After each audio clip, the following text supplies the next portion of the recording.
From ousted group members to dubious writing credits, these independent women survived their fair share of drama. Of course, they ultimately reached stardom that more than paid their bills, but it wasn't easy. These are some of the biggest scandals to rock Destiny's Child.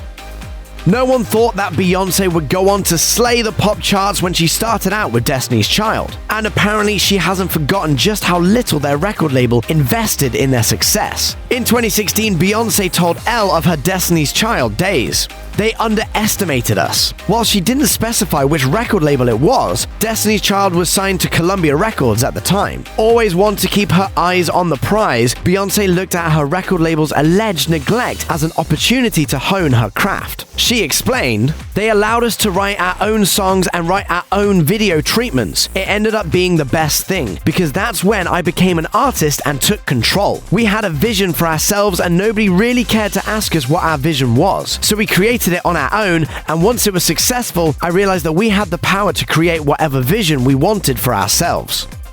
Beyoncé might be credited for writing the empowering lyrics to Destiny's Child's sophomore album, The Writing's on the Wall. But according to Vice, DC's hit song Bugaboo, So Good, and Bills were written by Kandi of the Real Housewives of Atlanta fame. So just how much did B contribute to the lyrics on the group's hit 1999 album? According to Burruss, it likely wasn't much. She told Vice, "I would kind of have an idea of what the melody should be, the concept and partial lyrics. I would already have the hook together and the melody of what the verse should be. I left a little open so that they could have input as well." After Beyoncé boasted about her songwriting skills for Vanity Fair's November 2005 issue, claiming she had written, quote, 8 #1 songs with Destiny's Child in a row, Fox News slammed the artist for taking credit for writing songs attributed to a list of songwriters. 6 months after Farrah Franklin joined Destiny's Child, a statement was released that she would no longer be with the group, and the group would become a trio.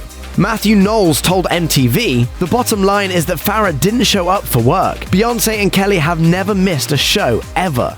Well, we interviewed Farrah at one point. Who? Who? Farrah. Who's that? Franklin tried her hand at a solo career, but she was sacked from 2 different record labels, according to the Daily Beast. In 2016, Franklin tried her hand at finding love on The Millionaire Matchmaker. After showing up 4 hours late to her date, her reality TV career ended. Her mugshots didn't help either. She was arrested for disorderly conduct in 2011 and 2014, and again in 2016, when she was popped for, quote, public intoxication and possession of a small amount of weed after arguing with a man at 3 a.m., according to TMZ. Sadly, she wasn't able to pay her $250 bail.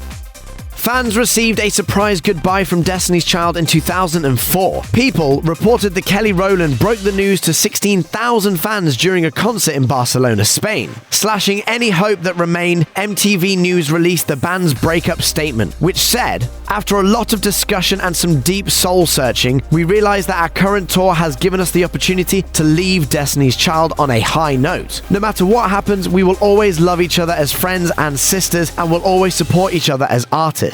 In the end, MTV News reported that fans finally bid farewell at Destiny's Child's last concert in Vancouver, Canada. Today, their split is just as shocking as it was in 2004. According to MTV News, they were one of the top-selling female groups in history. In July 2019, despite their brief but iconic 2018 Coachella reunion, Rowland casually destroyed fans' dreams about a Destiny's Child reunion, telling US Weekly, "It hasn't been on our radar."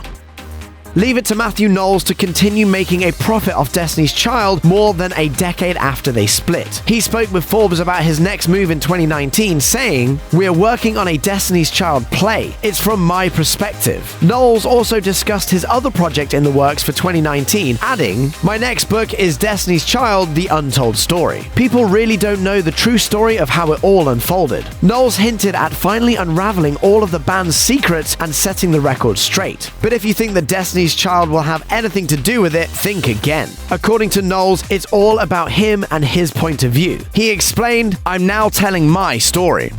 Check out one of our newest videos right here. Plus, even more Nicki Swift videos about your favorite celebs are coming soon. Subscribe to our YouTube channel and hit the bell so you don't miss a single one.